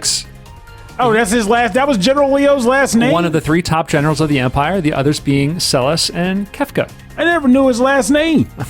Good choice. Good choice, Chris Murray. Governor General Griselda. That one's real. No, wait. No. Lock it in. They ain't locking in nothing. She's from Ease. Yes, Governor General of the Ramen Empire, Right. who recently got stationed in Salsetta at the beginning of E's Memories of Salsetta. Glad I cut your butt off. You're going to snip it. Like, She no, you hires don't. Adol. Okay. You're doing good. You're not great. Hey, that's cool. I know I'm not doing great, but you have to say it. All right, Thomas Lysander. He's in the Lysander. Yeah, he's in it. True, he is in it. Thor's carefree professor of history and literature. Literature. The next one is Altina Orion, a.k.a. the Black Rabbit. Yes. Yes. I 100% know she's in it. Okay, yeah. First appears in Trails of Cold Steel 2, but is a member of the new class And 3. in 8. New class 8 in Tales of Cold Steel 3. Okay. Mm-hmm. There's so much lore here. I know about Altina. All right. Emperor Domeric. False. Correct. The Emperor of the Destonian Empire and Medion's father from Scenario 2 of Shining Force 3. Wow, I like this guy. He's bringing in Shining Force 3 See, stuff. what I would have done was try to come up with silly names. But No, that's what makes it work. this is really good. I'm Chris. Because some of the names, I'll be like, I know that name, but is it really from that game? All right, it's going to get hard now. Angelica Ragnar. Oh, of course she's from Trails. She's the lesbian biker who's freaking awesome and has like freaking hand-to-hand martial arts attack. Yeah, here we go. The daughter of Marquis Ragnar and Roer and a scion of the 4 Great Houses. She loves bikes and cute girls. That's right. There you go. All right, and now Patrick T. High Arms. He is also in Trails. So he's giving me some easy ones now. Okay, yeah, that was also real. The third son of Marquis High Arms, an arrogant first-year student whom Reen encounters during his time. And over time, they become friendly rivals. Oh, that's cool. All right, you did pretty good. I'd say you more than half. I like 7 out of 10. I'm grading you on a curve. Nah, I got 7 out of 10. That would have been passing Curving without the curve. Down. The class is bringing it down. Let's be honest. In his stead, though, he could have easily made that way worse for me. He gave me Angelica and Patrick at the end there, and they were like gimmies. Oh. But like some of those other ones, woof. Well, huge thank you to Chris Murray for that quiz. For some reason, I thought we already did this. And he sent it to me ages ago, and I thought we did it on the show, but we never did. I think it was appropriate to do it now, though. Yeah, I think so. Because honestly, the quiz concept is something that you started off on a whim, and it's taken off in a way where I genuinely like when they happen. Yeah. Which is why we got to get Chris Baines on here again, because he started doing them like full on. Yes, there's actually a lot of... Chris Baines has a new video that I'm going to promote through our channels as well. But yeah, also I wanted to get this quiz on the show for the end of the year and kind of tie up loose ends so that we can quit and become full-time Quiz Masters? Minecraft streamers. No. God, I barely can play the game Minecraft, let alone a full-time streamer of it. These 3D games, come on. All right, we are on to your third pick for now. Okay. This one I think I'm comfortable with picking this one too, because just like how you picked Night Survivor because it was in my wheelhouse, and you're like, this is a song that Purnell digs. This was a track that is in your wheelhouse. What? That I picked for a specific episode of the show. You did come with but it. Ended up really enjoying it. Like, it became one of my favorite tracks of the year, obviously, because it's being played right now. This is from Neo Geo Battle Colosseum. Yes. And this is Antenna, the Antenna stage. And it's composed by the SNK sound team, most particularly Yasumasa Yamada. Yasumasa Yamada. There we go.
Welcome back. You're listening to the Antenna stage from the game Neo Geo Battle Colosseum, composed by the SNK sound team, most particularly Yasumasa Yamada. This track was selected by me on episode 20-10, SNK Fighters with Ed Wilson. That was our first podcast of the year. That's right. With Ed. And in general, even. But we need more episodes with Ed, actually, because he's a lot of fun to hang out with, both in real life and in podcast life. He's a really, really smart guy. Yes, he is. And he knows 1 + 1 = 2. Well, he knows a lot about game music, and he knows a lot about the technology. Yes, he does. But doing the SNK music with him was like almost eye-opening, because I have this knowledge of games that I'm like, okay, I know SNK music, and he came on with like some amazing tracks. Most particularly that crazy bonus round track with the party. That's my number one for now. No, it's not. No, it's not. I wanted to say, if it was, I'd be like, holy crap. But it would, honestly, if it was, I wouldn't even have been shocked. That song, the SNK rap rap group or whatever it's called, like the rap troupe of the SNK voice actors is that's up there with me. It's up there for me with the dog song from Silent Hill. Oh, mercy. So we're not going to hear that tonight. No, we are not. No, we're not. But we're not. But this is a Purnell track because it's rocking, right? And then suddenly a guitar solo comes in, and we both go, "Oh, there's the stuff." Because that Bart Simpson track at the beginning of the show, but I like got a bit of that too. It's almost sad how I have a very specific sound that you can just that's a Purnell. But I'm sorry, I'm good for it. But with this one, it was an SNK themed episode. I am not SNK fighter oriented at all. I have some experience with some of them loosely, but never really sat down with one long term. So I was doing a fair bit of experimentation and research on the games. And then at one point I did kind of gravitate towards this specific one because of the girl who fights with Tetris pieces. And that's what I know about this game. Yeah. So I started deep diving into the tracks, and this one stuck. Once I heard it, I could not walk away from it. I was hooked. Yeah, we should say we're listening to the arranged version. The original version in the arcade game, it sounds good, but this is clean. This is way cleaner. Yes, it is. Yeah. And I want to say this is the one that plays on the home versions. Oh, maybe it's the home versions. A lot of time, when they bring out, especially now when they bring out home versions, they'll have arranged soundtracks that they'll have you can swap back and forth. And that's what I like. And we're talking about classic games, obviously. But this bad boy here, it resonates with me in such a way that I could play a game. This is the kind of music that would make me play a fighter. That's why I got into Guilty Gear, weird characters and music. So I got into Rival Schools, weird characters and music. Music and Rival Schools. Oh, we should do a Rival Schools episode. I wonder how that would work. Because there's only 2 games, but we could try. Yeah, I mean that's plenty of music. That is true. But I love that theme song. But it's just this. I was sold on this one, and to be perfectly frank, it made me think more about the games, which is why I was able to even come onto the episode proper and actually bring my own dialogue. Kouda Diamond. Yeah, I knew Kouda Diamond. Right. But I love this track. I think it's definitely worthy of my top 5 for the year. Hands down. And it was a hard choice too. All right, so this is coming up to my number 3 track, Purnell. This is not a hard choice for me. Not a hard choice at all. Oh, well, la-di-da, Mr. Easy Choice. Oh, man. Yeah, I made some easy choices here. No. Honestly, I made it easy. I picked this track. This is one of my favorite episodes, and I forget how we came up with the topic for this one. This was 25-2, the video game blind dates. Oh, that was one of my favorite topics. That was so fun. So we just picked characters and music without the other person knowing, and then put the characters on a blind date. That's right. And so I picked Morrigan's theme from Marvel vs. Capcom, and she went on a blind date with Simon Belmont. Vampire Killer. Which I thought that was pretty great. So we're going to listen to Morrigan's theme from Marvel vs. Capcom from the arcade. This is composed by Masato Kouda and Yuko Takehara.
I love that. Good pop. Yeah.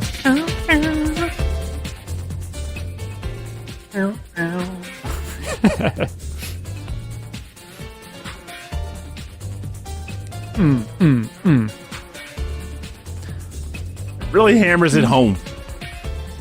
Yes. Morrigan's theme from Marvel vs. Capcom. That was for the arcade. What do you think of that one? It's funky. And it's like they're trying to emulate one of those the slidey things people do on the bass, like the brrrr. I didn't even think about that, but I can see that now. Is that when you go with the Yeah, the part. I mean, that's what makes this track. Right? There's an episode theme, 25-8. It's gonna be womp womp. I like this track a lot, and it's funny that this is an example of what I meant earlier when I was saying it's harder to notice if you weren't the selector, because honestly, this does belong on a top list for the year. Yeah. This is legit. I mean, we've had some amazing topics this year. We've had. So this is the blind dates. That was wild, right? But we also had animal husbandry with Chell Wong. Yeah, I remember when she brought it on the show, my first thought was, what the heck is animal husbandry? I had to actually look it up. We did, the second episode we did with her was pilots and stuff. It's pilots and stuff? No, that one was great. That was great. That was 100. And the reason why that topic even originally started was because the original idea was going to be not Street Fighter, specifically for you. And then it eventually became pilots and stuff because she had one track she wanted on the show. It's like, okay, well, just got to choose a topic that fits it. And whereas we usually come up with a very specific thing, she's like, this pilots or something else. I'm like, right, it is pilots and stuff. Because eventually she's trying to scale it back to pilots. Like, no, we're keeping the stuff. We need to keep the stuff because I'm working with the stuff. Yeah, we were all working on the same Google Doc, and I changed it to pilots and something else. And she was like, no, you got to put down pilots and stuff. It needs to be the stuff. I said, okay. We also had one of my favorites also was Rental Reflections, where we talked about renting the games. Yes. And that was really interesting. We both had really stories that went along with these games right from when we were younger. Mm-hmm. Obviously when we were younger, because you don't rent games. Do you rent games like you used to? But at this point you don't need to. Well, everything's accessible. There's a red box outside of the supermarket. I don't even know how Redbox works for games anymore because, well, I take it back, I kind of can still see it. Yeah. But for the most part, everyone's like, if you need to quote-unquote rent something, people end up on PSN or Xbox Live, and they just end up, Xbox Live, and they just are given games to play. Yeah. Well, more specifically, Game Pass for Xbox. Still, you're pretty much just like, here's a game, or 50. Choose one and play it. Yeah, if you sign up for the subscription services, you're generally going to get some stuff, right? But in my mind, I only feel like I need to do that because the other element to the whole rental thing that I don't get anymore is that games didn't quite drop in prices fast back then, I don't think. There were still some bargain bin titles, but the big boys took forever to drop back in the day. Meanwhile, in the present day, you have a swath of indie games that are dropped, they'll sell for less than $10 sometimes. Yeah. You have big releases that are released in October for $60, and in November they're $30. It's tough. I feel like especially for indie developers and indie, publishers, the competition for a low price point, despite the years of work that might have put into a game, has got to be demoralizing. There's a whole I gotta look it up so I can find it again. But there's a whole thing about it where they refer to it as race to the bottom. Yeah, it's like they worked so long on this game, and it's not huge, right? So you expect to spend $60 or $70 for this enormous AAA title from EA, right? But then a team of 4 people might have put so much work into it that to justify it would be $60 or $70. But because it's a smaller title that tells a shorter story with really special 2D artwork, people won't spend more than $10, $15. And it's a weird element too, because when I think about it, or they wait till it goes on sale, which I am. I am. Yeah, I do that. You're not alone. I know a lot of people that do that, and of course, people in general heavily do that. It's partly also why there are more than a few times where I will pay the full price, despite knowing that it's going to probably be a quarter of that in 4 months. It's not just because I need it now, because half the time I don't even play it when I buy it. I just know that it's a game I do want. I know I want it already, and I'd rather give them the money that they deserve while I can afford it. Yeah, me too. I try to. For the indie titles, I want to be able to spend full price for them, Although for me, I wait so long to play games. Things are generally on sale by the time I get to them. And I'm like that. I mean, I wait a long time to play them, but it's even almost become a hobby at this point where I'll browse the eShops regularly just to look for stuff to release. See, I won't buy it until I'm ready to play it. And you're the opposite. Yeah. I have a 1 terabyte card in the Switch, and I've got 300 gigs left. Oh, that's wild. Okay, so let's move on to your next track. Okay. I think I am comfortable with picking this one now because, again, as we get to the bottom of my stack here, of my allowance, my allowed amount, it's getting harder to commit to stuff. Yes. But I feel like this one belongs on here, not just because it's a good track, but also because it was a track that came from an unlikely source in an unlikely game, and I like when things come out of nowhere. Yeah, this is your number 2. Sound good. This is number 2 of the whole year. No, it ain't. Whole year, this is number just 2. this is just one of my picks. This killed every other. No, it didn't. Like 200 songs. No, incorrect. Incorrect. This game is called Monster Girl Quest, and the track title is Illias' Final Form. And we don't know who the composer is. Oh, that's I should right. look into. I mean, we tried. We couldn't figure out, but it's whoever created Monster Girl Quest. I remember this song. Yeah, this was good. Mm-hmm. All right. We should probably listen to it, right? Ow, ow. Pearl, I'm gonna start the track now. You ready? Ow, ow. Right. Can't let go.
Welcome back.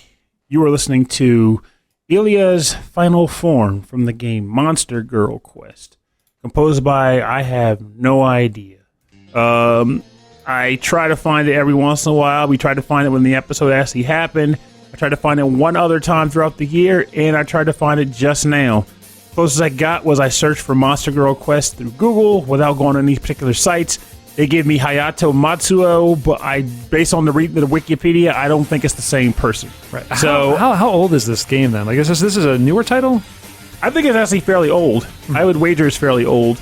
It's just it holds up. Like, people still talk about it. It's a very popular game in the Wikiverse. So if you look this track up on YouTube, you'll find a playthrough of the final boss. That's very apparently has black bars covering very specific sections of the screen. Oh yeah, because it's an Naruga game, hands down. However, doesn't mean it can't have great music, and honestly, even great gameplay. I've heard people claim it's got great music. Well, we know it's got great music, but great gameplay and a good story.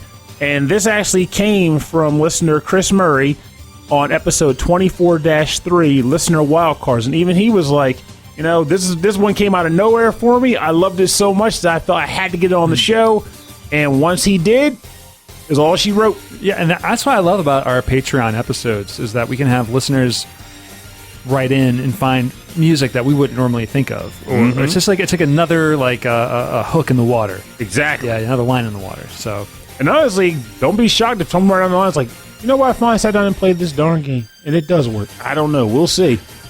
I don't know, man. You play a lot of like anime girl games. That's right. I've played Omega Labyrinth, and what was another game I played? Friggin' I'm not judging. Yeah, that freaking dungeon game with the freaking draws.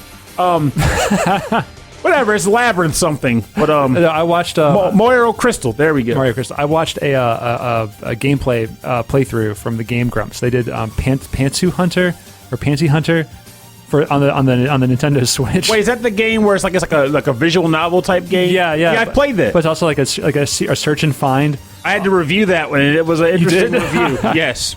Pantsu Hunter, as he spelled Pantsu. It's so funny. It's so bad. They did everything and all the endings because it was just so. And the translations were so bad. Yes, it was great. Like the funny thing about it was, like, from my time with it, like there's like one like playthrough per person where it's like the closest it could get to like this is kind of wholesome. Yeah, but you kind of have to really work for that one. Yeah. Everything else is like, who is this guy and why am I controlling him? Why is he my avatar? I know. So when I started Persona 5, it asks you to put your name in there. And I'm like, I'm not going to put my name in there because I don't want to play a game where the decisions that I make, I know there's a lot of like conversation trees and decisions that I can make in a part, and I don't want my name to be associated with the character. If I was like, I want him to be a jerk for a while. My problem is I never am that guy. I can't be. Like, well, honestly, I was, because I'm assuming that I can get like stat buffs for like being crass or being rude, right? Interesting. I'm hoping, because I want. Why would you get stat buffs for being crass? Because I know that some of the options you can't say unless you have better guts. You probably don't know this because you didn't select these options. But some things you can't say unless you have a higher guts stat, which maybe you do through the second playthrough. But I'm like, it's got to do something for you, right? So I'm going to play the game as a punk kid who's under probation and he's being watched by this guy at the coffee shop. Like, he's going to be a punk kid. We're going to treat him as such. So I couldn't name him myself because that's not me. So did you name him Purnell? Of course, because my avatars are always me. Purnell Von Kuhn. No, let's not go nuts here. He's Purnell, and if someone calls me Kuhn, if I could actually have a double, like, hey, let's roll that back. So I actually looked up in the anime what the main character's name was and just named him that. I think it's like Akira. So I used to listen to this podcast called. It's Ren. His name is Ren. Ren is Ren. Ren, I forget his last name, Aramashi or something. It was called 28 Plays Later. I like that name. And it's this podcaster like Chris Straub and Paul Verhoeven, not the director, but Australian TV presenter and comedian. And they just play games together. And they were talking about how he started up Persona 5 and he was so excited and he was really into the story. And it starts with a kid being like, he's getting pushed around by the police. And he's getting interrogated. He's drugged and he's interrogated. And they're like, write your name down on this piece of paper. And so he spent like 30 minutes choosing a name, didn't he? And so I gave him the piece of paper, and he's like, okay, I'm gonna role play as this kid. He's pissed off at the police. And he gets this piece of paper, so he writes "F-U" on it, like his name, a blank U as his name, and gives it back to not knowing that that's gonna be his name for the rest of the game. Nice. Hey, F you. He's like, well, do I start over again? He's like, no, I'm committed now. That's my name. You're locked in. I do find it funny now that we've pretty much determined that in RPGs, I always play with myself. Yeah. In the intent that I'm going to be myself. The only exception being is there's like a choice between male and female avatars. And at that point, I have like a pretty much like a female build I use. Like I have like the same set of like 2 names I use, and I'll name her that, and I'm like, okay, I'm going to play as this female character. But if it's like a character where it's like Purnell, like, well, it's Purnell, because the thing is, my choices are the same. It's just obviously if I got like have like an actual matchmaking situation in the game, it's like, well, I'm gonna pick a good dude. Who's the coolest dude in the game? I don't know, man. I like to role play in the role playing games. I want to take on. I don't want to be like it. I can't, man. I don't like the. I understand the idea of creating your own character in Dungeons and Dragons and playing as that character who is yourself. I love it when someone else just hands me something and it's like, you are now a centaur, a female centaur who's 90 years old. And I'm like, who's 90? Perfect, that's me, and I'll do that. Like I would prefer to like try to play as somebody because you get to explore emotions. And I will say this though. I do like doing that. The problem is I need to be put in the right situation to do it. Like it needs to be like I'm sure you've done a thing where it's like you hung out with. Well, I shouldn't say it because I don't think a lot of people do this. But that situation where like you're in a group of people and they actually give you the kind of role you have to play. Like, okay, let's see who does the best version of this. You are a man who's working at a coffee shop. He's disgruntled. He's about to get fired. Go. And you're like, all right, let's go. And you just basically play that character, and everyone's competing to see who can do the best job of it. Like that, I can get into. That sounds like fun. It's a lot of fun. We should do that tonight. I don't know. I want to eat soup. I got time for no. I don't know. I gotta get dinner. I gotta go to bed early. All right, so I gotta go to bed early. Oh, wait, tomorrow's Sunday. All right, so my number two track for now. Okay. Is again from 22-1 Stank Face Jams. This track. 2 from the same episode? Yeah, because this one blew me away. This was picked by Cameron, Bruce Irons. This is Opus 13 from Dracula X for the Super Nintendo. And this is Tomoya Tamita, Masanari Iwata, Harumi Ueko, and Masahiko Kimura, also known as the Konami Kukahea Club. Tomoya, Tamiya, Present Day Incorporated. This is I like the idea of all of the Konami like sound team. Like the band gets together and they're all like holding hands. Everybody playing songs. They do need a theme song. Club. What would be the theme song? Like Konami's house band theme song. What would it be? We like gambling, playing all games on pachinko machines. Yeah, that's probably what it is now. Pretty much. Anyway, here's Opus 13 from Dracula X for the Super Nintendo, picked originally by Cameron.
We're back. This is Opus 13 from Dracula X for the Super Nintendo, or I guess Super Famicom. Did this come out in the States? Did this get a Western release? I want to say it did, but I don't know. Yeah, it looks like it did. I'm Was it gonna say Dracula yes. X? Dracula X. Oh yeah, it totally did. It got X released. gonna give it to you. Oh, hush up. It got released on the originally. Oh, it got the Dracula X SNES release though. It got like a weird name and stuff, but then it eventually came out on I want to say Dracula X Chronicles 2 on PSP. That's and it was on PlayStation as just Dracula Chronicles, I think. I don't know. Don't quote me on that one. I just know it was definitely on the PSP as Dracula X Chronicles. But I own it. But this is the game that takes place with Richter Belmont prior to Symphony of the Night, right? That is correct. Rondo of Blood was the full title for Rondo on the of Blood, on the Turbo Duo. That's what it was called.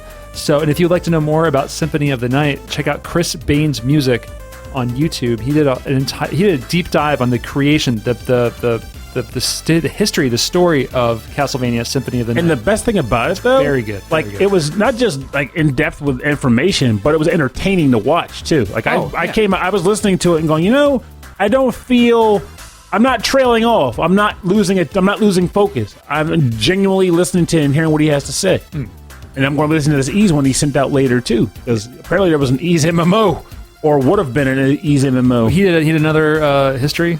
Yeah, This was less history, more like information about a game that didn't come out that was going to come out. Oh wow! And I'm curious about what he wants. It's really really cool. So I really like it. But I love this. Okay, first it's obvious why I like this track, right? The bass, that slidey bass, it's back, and it's so funky. This is a funky monster track, You're imagining Richter Belmont, like the way he walks, like with a giant, like exaggerated shoulder. I do like that step, though. It's like he's dancing to this track. Like if you hear like a funky track on the dance floor when we're allowed to dance again, we can dance right now. When we're allowed to dance on the dance floor with other people. There it is. There you go. You gotta do the Richter.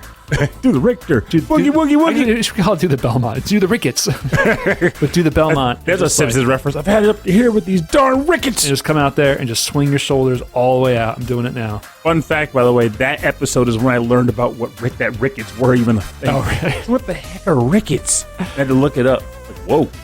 Anyway, I think you should do that. We should all do the Belmont. So let's go back and listen to this track and do the Belmont.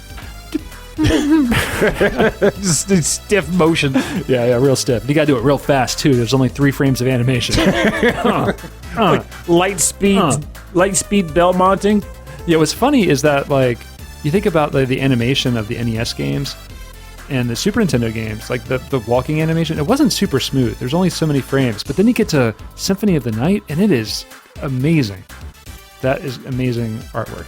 Honestly, Symphony of the Night. What? Actually, yeah, you're right. That was the first time that person's artwork was used.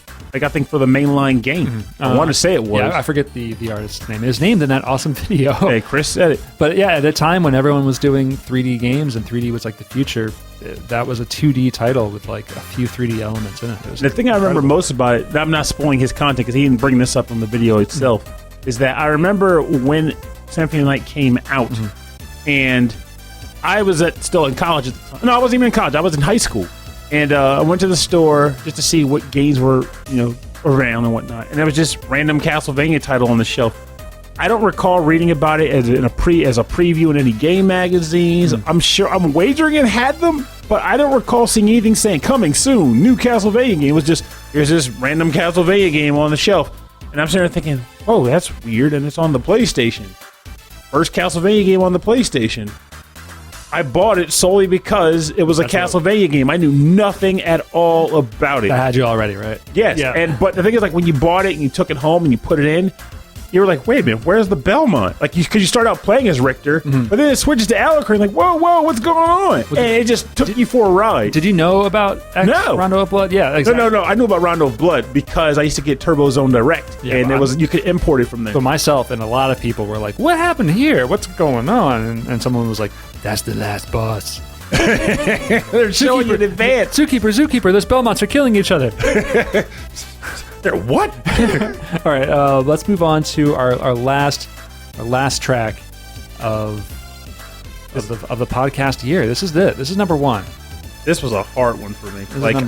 For you, it's because you can only pick 5. Exactly, it's literally it. Like I have let me see 1, 2, 3, 4, 5, 6, 7, 8, 9, 10, 11, 12, 13. 14, 15, 16 tracks, and I'm going to name them all off on the episodes at the end. Right. That's my honorable mentions, but holy cow, this was tough. I was going to go with, well, I'll bring it up at the end, but I'm going to go with this one because I think deep down it deserves recognition. And it's specifically because I was actually in a conversation with folks recently. I'm in a JRPG beat posting group, and I don't want to curse. I appreciate that. And someone brought up a topic where they said Idea Factory can't make good games. Like they said, they can't. And this had to be in there. a part of me wanted to say they really can't, but in reality, it's not that they can't make good games. They're just bad with assets. They make these terrible assets sometimes. But a good game is a good game, even if it has crap assets or something. And they do put good music in their games, and I do like their 2D sprites when they are functional, and they're like, they're like their story narrative images. But anyway, without rambling too much, this was a game that Idea Factory did. It was also one of the only games I finished this year, which again is a rarity for me. I knew this. I was like waiting for this game to show up. You better believe. Yeah. Actually, what game is it? Death End Request. Crap, you didn't. Good call. I don't know if it's 1 or 2. It's the second one. Yeah. Death End Request 2. Rend the flesh and sunder the bones. Rend the flesh and sunder the bones. Sounds like something you hear people yelling like in tandem at like the 1700s. Yeah, hey, the bell's ringing. Rend the flesh, sunder the bone. No, I'm imagining like a hoedown. It's like rend the flesh and sunder the bones. And grab the partner and do-si-do. Play the jugs. Yeah, composed by Yuki Sugiora. Sorry, I went off on a little fifth. No, it was a great tangent. Rend the flesh and sunder the bones.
Welcome back. You're listening to Rend the Flesh and Sunder the Bones from the game Death End Request 2 for the PlayStation 4, composed by Yuki Sugiora. And it's funny because I kind of cut, like Rob and I were talking about the show, and I got a text out of nowhere to pre-order Clockwork Aquaria. It's down to 2%. I was like, if you want it, you better give it a crap. And I stopped everything. It's like, I gotta finish. So this track is incredible. This is an incredible, and this is just. And I think I was surprised last time. This is just battle music. This isn't like boss music. Yeah, it's the base battle theme for the first half of the game. They change it later, and it's like the second battle theme is still good, but it doesn't even remotely compare to this one. This is intense. This is so good. This was before I forget. This was featured on episode 24-5. Silly names. That's and right. The track title. Yeah. This is not the official name of the track, and honestly, I have no idea what it is. This track title was actually translated for us by friend and patron Brian Pitt, because he's very well. He's not Japanese, but he's studied Japanese for a long time, so he's gotten pretty good at like reading it. Yeah. So I was like, I want this track, and he's like, oh, that's what it's called. I was like, thanks, buddy. I'm going to use that too. Oh my god, that episode. I remember I picked a bunch of names that weren't like that weren't like legit, like Duff McWhalen. Yeah, but Duff McWhalen was that's to this day, I don't care. That is his name. Yeah. The heck with Title Whale. He is Duff McWhalen. He is Duff McWhalen. We are Duff McWhalen. that's a t-shirt. Cripes, there you go. Which of you is Duff McWhalen? I am Duff McWhalen. No, it's gotta be like one of those cool like heavy metal like t-shirts with a bunch of like demons and stuff on it. And it's like Duff McWhalen. I was thinking about more like the resistance movement sort of thing, where like when the bad guy's trying to find who the agent is, like we're trying to find which of you is the agent, and then all the people are protecting them are like, I'm Duff McWhalen. I'm Duff McWhalen. It's like, wait, you can't all be Duff McWhalen. Well, I'm seeing double 4 Duff McWhalens. Yes. No, that reminds me. So I played Among Us with my brother-in-law and his family. So it was my brother-in-law, his wife, and their 3 sons. My 3 sons? Their 3 sons in Seattle. And the oldest one, Roshan, set it up. And we all played remotely over here. Uh-huh. Oh, and then also their mom. His brother-in-law, Raj. Oh. So... And Raj is great, and he's in DC though, and so we all played together online, and that was fun.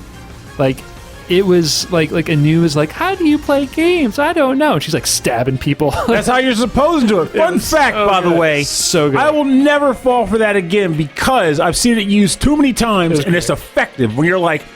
And it's not even like they're really like they're basically using their strengths to their advantage or their weakness to their advantage, because these are usually people who don't play games, whether it be video or board. And they're just kind of roped into like these social deduction games, and they know they have to hide who they are. But if they play it straight, they may mess up because they're still not used to how the game works. So they lay it on thick about I don't know the rules. How does this work? Sometimes they'll flat out tell you they're the spy or that they're the traitor. But since they're asking for help, they play it off like they're just asking, what if I was the traitor? How would that work? Yeah, or they start the game with like, what does it mean that I'm the traitor?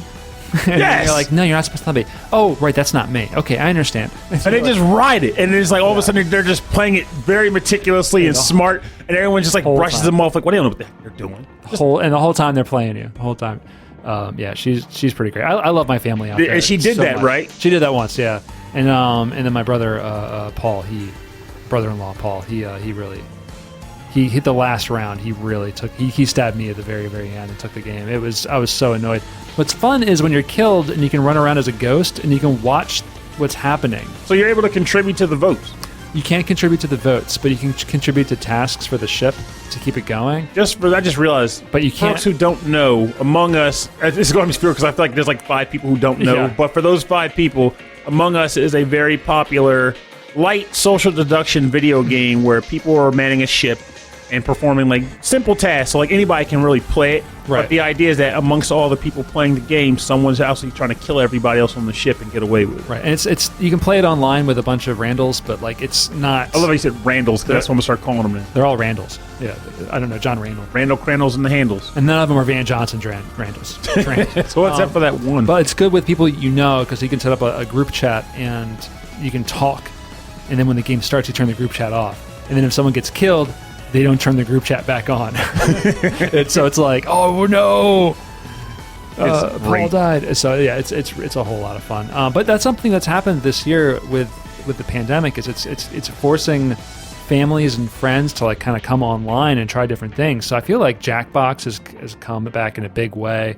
I started playing Board Game Arena, which is something I vowed to never do. And doing virtual board games. So just people just trying to get their fix, but people just trying to enjoy social time with other people. Yeah, because like this is a way for me to communicate with like friends in the Midwest and on the West Coast. And heck, even we're going to start playing with Michael Bridgewater soon, and he's in England. It's like, hey, because like, we were talking, it was like, we can all play games together. We all have the internet. Yeah. What are we doing? Well, when things are back, Christy and I are talking about taking a big trip somewhere, and one of the things I would love to do is visit England, but I want to visit the Bridgewater. I want to visit the north. I want to visit the Bridgewaters.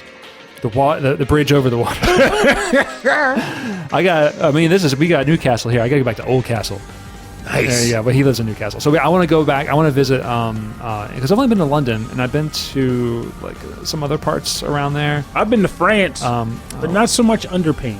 Greenwich and Bath. I went to Bath. Bath is an amazing town. But I really would like to see that area. And I love that we know somebody who can show us around. And I do think it's interesting. Like, I feel like this pandemic also really made me double back and think more about that. Like, I never left the country. Mm-hmm. So, like, I do think at some point when this is cleared up, I'm going to make more of an effort to try. Now that I have more PTO, is for sure. Like, just get off my butt, spin a globe, point and go. I can save up $5,000. Mm-hmm. Hopefully, maybe it'd be great if it costs less than that because I ain't rich. I'm so, like, man, point and go, I'm going to go there. Find a place, get on Airbnb, and just, like don't go to a hotel. Get someone's house and just hang out there like you're a resident. That's the best. That's one thing I did say I do not want to do, which is don't want to go to a resort. Like I see a lot of people I know that they're like, oh, I'm on vacation, I'm on a trip, and it's like they're in Puerto Rico at a resort. They're in an island or a resort. Now, don't get me wrong. Whatever people do is what they want to do, and that's what it's all about, having fun and relaxing. But I feel like if I'm going to leave, I want to see a place. I don't want to go to a curated place that's just meant for me to just lounge. I want to go to see where people live and how they live. Yeah, one of my favorite trips was to Iceland, and I recommend that to you because there's a lot of English speaking there.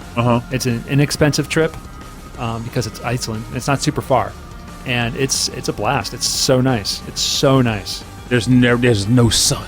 It's the other way around. The sun's out for a long time, isn't it? Or is it the other way around? It depends on the time of the year. Oh, okay. So in the wintertime, there is no sun. But in the summertime, there is no night. No darkness. No darkness. And you'll go crazy. But I think you'll enjoy that. I like the crazy part.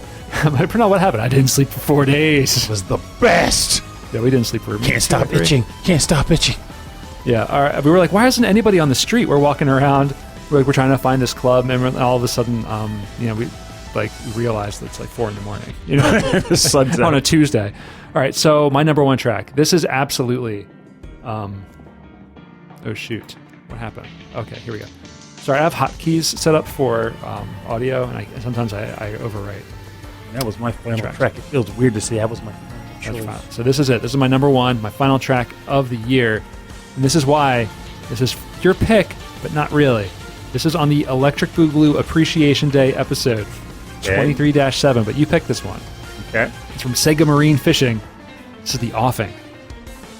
Okay, this is definitely a me, but why would it be me, but not really? Because it was Electric Boogaloo. Oh, that's right, because one of the submissions. Oh, because he submits the tracks. Right. Because this is one of the best ones he submitted. Because if you find a VGM podcast out there that you listen to, you like, and you find us maybe, or maybe some other one, in the background, this guy is out there, and he is finding some amazing, amazing music, and he's figuring out some of these the composer information that's not readily available. He is a wealth of information. Yes, he is.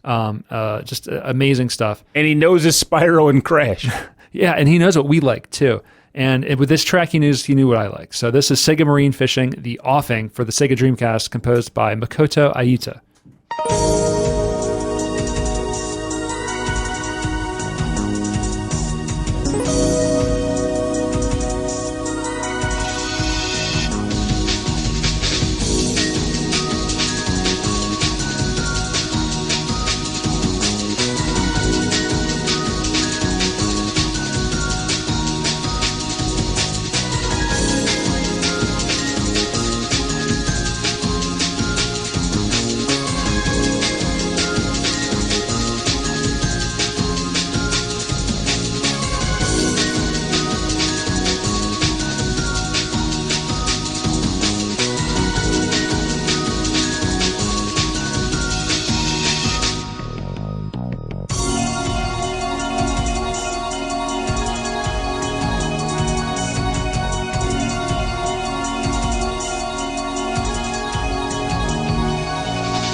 This is The Offing from Sega Marine Fishing for the Sega Dreamcast. That poor fish. Purnell. Love it.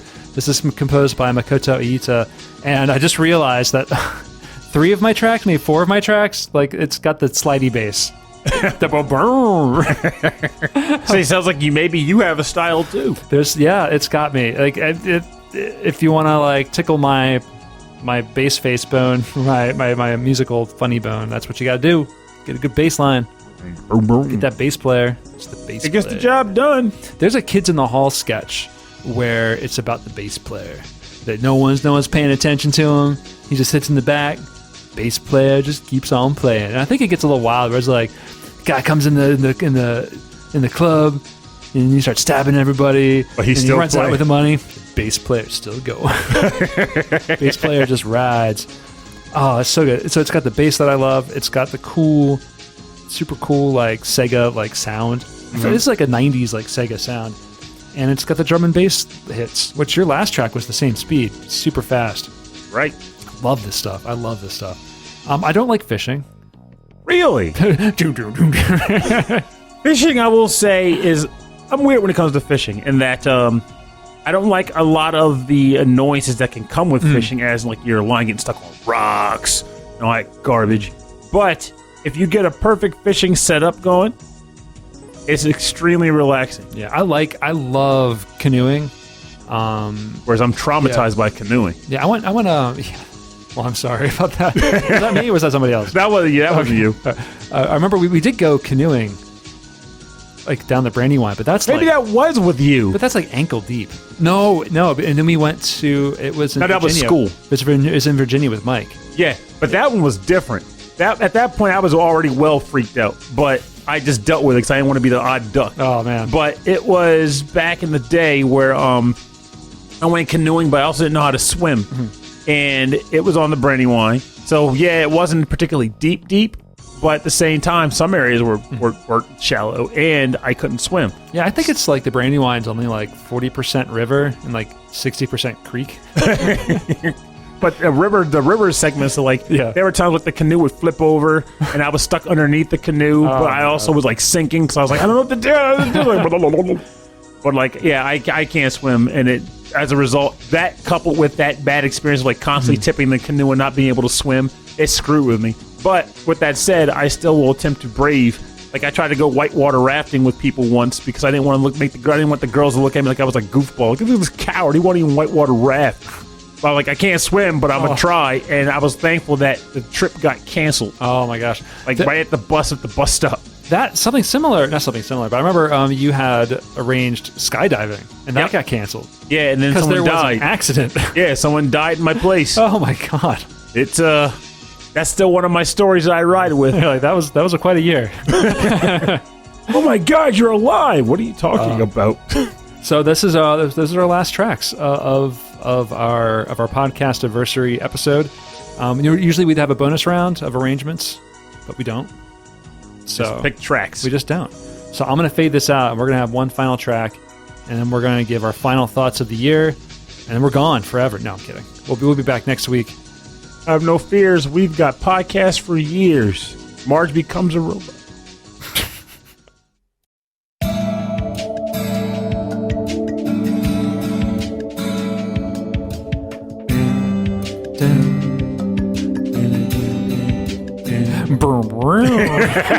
Slide guitar. Anyway, thanks everyone for listening to our show. This has been our countdown of our top 5 favorite songs of the year. Well, Rob's countdown, my hodgepodge. I should say for the whole year we have played. Wait, that's too many. Can you guess how many tracks, Pernell? 128. 434. Wait a minute. Why in the heck would I think 128? We play 8 per episode. So 434 tracks we played for the year. And so since the beginning of the show, we have played 2,246 songs, not including bonus rounds. And there's still so many more we've not played. And it's good that we're not like limiting ourselves to specific systems or something. But honestly, don't be surprised if we do a couple times here and there, because have no fear, we've got podcasts for years. So we did have some backups. Right, we had some honorable mentions, so why don't you give a few of these honorable? We're listening to one right now. That's right. This is from Death End Request 1. It was called Happy for the Wrong Reason, and it was featured on episode 23-2 Study Music. I had was a one good one. bonus round track in my potential list, and that was the Dr. Wily Stage 1 remix from Mega Man 1 from episode 25-3, The Horror. Who did that one? We didn't know. Oh, we couldn't figure find it. Oh, yeah. Multi-Man Melee 1 from Super Smash Bros. Melee, featured on 21-9, Smash Bros. With Michelle Wong. Oh, and that kicked off a whole series of like fantasy, like who would we want in Smash Brothers? That's right. That was fun. And honestly, that's another one I would love to do again, but that needs to be, again, just like before, it needs to be listeners submitted, because that's where the fun comes in. Yeah. Because we can come up with some dumb stuff, but like our listeners could come up with some really dumb stuff. Then we had Parts Shop from Cyber Stadium Base Wars on 23-5, Rental Reflections. Really good track. C-Vent Labyrinth from Shantae and the Seven Sirens from episode 24-1, Pump Up the Jams, which, fun fact, I jogged to that yesterday. Crosscode Battle Theme 2. This was a Rob pick, actually. Yeah, that was a good one. Yeah. Also from 24-1, Pump Up the Jams. I just know I'm not going to finish. Well, it's one of those games where they built it to be, they wanted it to be so much like an MMO that they became like an MMO. Yeah. Including the extensive length. Over Your Dream from DJ Max Respect. Featured on 24-2, Wild Carding for Life. I would love to do another rhythm game episode. I would too, because rhythm games, there's a bevy. We can even do rhythm game focused episodes and still have room to spare. Lava Scarves and Red Hot Blargs from Yoshi's Woolly World. Okay. On 24-4, Facing the Elements. That's a fun soundtrack. And then lastly, there's three more. I had a lot of trouble with this. Radical Battle from Damascus Gear Operation Osaka, featured on 24-9, Polish and Stuff with Chell Wong. Trickster from Destiny Connect TikTok Travelers, featured on 25-1, Listeners Super Move Special. And lastly, Modern Times from Disgaea 3, featured on 21-2, PlayStation Power Hour. I had a lot of honorable mentions. The PlayStation Power Hour was. Did we have a guest on that one? I don't think we did. That was a fun one though. I really enjoyed that. I think I got mixed up with SNK.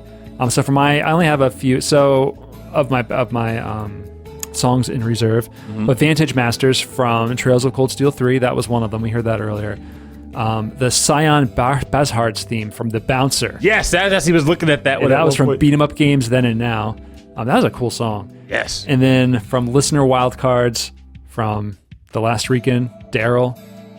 The Legend of Daryl from Super Daryl, because that song cracks me up every time. It's really good too. It's just a guy singing about how awesome Daryl is. It just gets weirder and weirder. It reminds me of a Ninja Sex Party song. It's just like it's about a guy who thinks he's super cool, but like it just goes all wrong. About the game or the song? Oh, the song reminds me of the songs that the band does. So it's just like it's super silly. I hope you enjoyed the show. Watch, I end up going home and playing Daryl, Super Daryl Deluxe. And if you have any favorite moments or favorite episodes or favorite songs, let us know. We love to hear them. We love to showcase them in our wacky topics. Yeah, wacky topics. We have stories for years, but it would be better if they were yours. So yeah, coming up and just in the next month, just to give you a little teaser, we're going to be doing a Zelda episode with a German composer. It'll be cool. So that's a little teaser on who that's going to be. Or rather, das cool. And then real soon, should be soon, we'll have an episode with Ed Wilson about the season finale. Oh, series finale. Finale of Supernatural. I love that you remember that because we said that back when we did the last Supernatural. We can't do it again until the show's over. I forgot. He texted me and I was like, oh crap, I forgot. I haven't watched the last 3 seasons. Did he text you about doing the episode? Yeah. He's like, we should do it now that it's out. I was like, oh yeah, we should figure that out. I'm glad I'm not as behind as you. I'm 8 episodes behind. And then also with Hammock from KVGM The Last Wave, we're talking about doing a buddy cop episode because we've already done a sitcoms themed. So I feel like it's cool that he's kind of going to become like the variations of TV guest. I know. I feel like he's got like this wealth of information of like some like really good cheesy music too, and I think he's hanging on to them. Yes. Or he's earmarking them on his own show, a KVGM The Last Wave, a super chill podcast. But yeah, so if you'd like to get in contact with us, or if you have any suggestions, please send us an email. rhythmandpixels@hotmail.com. And for more information about our show and a full track listing from all of our episodes and access to all of our older episodes, including our newer ones, go to the website, rhythmandpixels.com. and there are links to some cool T-shirts. If you go to rhythmandpixels.com/merch, and we're going to have We should do mugs. a discount. Yeah, we should do mugs. I might put something else up there right now, but there's going to be a discount on all T-shirts when this episode comes out. So go to the website, and there'll be a link to the T-shirts with an offer code. And what do I also talk about? Facebook and Instagram and Twitter. We're Rhythm and Pixels, all one word. At youtube.com/Rhythm and Pixels, you can see all of our episodes, and we have a 24/7 radio stream playing nothing but 8-bit and 16-bit classics. I just did a big revamp of the station. Huge thank you to Ed Wilson, who found a better plug-in for the Super Nintendo music. It sounds way better, and I think it looks a lot cool. I did a lot of visual stuff to it. And I think Michael Bridgewater is actually giving me another Commodore 64 playlist, which I'm really excited about. I love the fact that he's even he's the reason why I appreciate Commodore 64 I know. music. Yeah, I always liked it, but then he's like, no, check this out. I'm like, he asked if we could play some like newer stuff. I was like, hell yeah, let's do it. If it comes from him, I'm yes. I like how I censored myself. I went, hell yeah. But yeah, also, if you'd like to support the show, just tell people about it. Again, it's the end of the year, New Year's Eve. Merry Christmas. You're celebrating with someone you love, or maybe someone like you want to show them how you care. And then the bell rings, and you go in for that kiss, and instead, you tell them about our show. That's right. Whisper in their ear, sweet nothings and somethings about Rhythm and Pixels in their ear. Oh, baby. Purnell is amazing. Have you heard this show before? It's so good. He talks about fruit pies and variations of tea. You can also go to patreon.com/rhythmandpixels. There you get access to a prequel episode every week and a live streamed episode once a month where it's a normal episode that will be on the feed, but you get to watch it with us live and we can converse and gab and stuff. We also can talk and hang out and make jokes through the live stream. At other tiers, you can also get your own shout out on the radio station, like a little promo, and you can also record your own at the highest level. But at the end of every episode, we'd like to thank all of our Patreon members: Frankly Zappa, That Nick Walker, Mike Myers, Ed Wilson of the VG Embassy, Mats Holmqvist, Michael Jennings, Davy Cakes, Justin Schneider from XVGM Radio, Sonic Medley, Taco, Harold Howard, Dave Taylor, Reinhard Zelkova, Andreas Milberg, Dan Lafton, Sleepy S'more, Steve Miller, The Autistic Gamer 89, Cameron Worma, Christopher Shenstrom, Bobby Arson from One Up Funk Making Moves, Wicked Sephiroth, Carlos, Kung Fu Carlito from the Heroes 3 podcast, Michael Bridgewater from the Forever Sound Version VGM podcast, and Brian Pitt. I mean, I feel like we've talked about a lot of these people throughout the show anyway. Pretty much. I think it's funny. I think you try to keep me on my toes when you do those whispers. Dan Lafton. No, it's not. Loughton. They gotta have some fun. I'm sure they appreciate it, right? I hope so. Get like a box in the mail with like a dead horse head and like, stop mispronouncing my name. Whoa. But yay. Yeah. And also just a quick reminder, if you're interested in doing podcasting, or if you have a podcast of your own and you want to take it to the next level, go to blueberry.com. It's BLUBRRY.com. Use offer code PIXELS and you get your first month free for hosting and stats.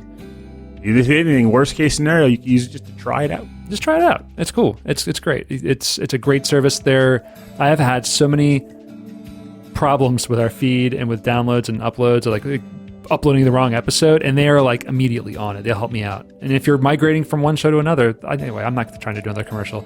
If you're migrating to Capistrano, though, the birds. Their tech support's awesome. They're right on top of things. So check them out. And that's it. So next week is our Patreon episode. We get to listen to what you think we should have done this year. And for those who are probably thinking, what about the food topic? It was going to be like food's in reserve, but at the time it was like we were thinking about, we had forgot the podcast anniversary was even coming up. Yeah. And the idea is usually listener stuff. Yeah, that's what we do. So we kind of got into that habit of like, we'll have like one episode and then the next one's the Patreon one. That'll be like the call-in show. And I won't lie, I kind of like the idea of listeners mentioning what their favorite tracks were. And even if you don't like know them off the top of your head. You can even just check the website out and they can just be We'll pick a track for you.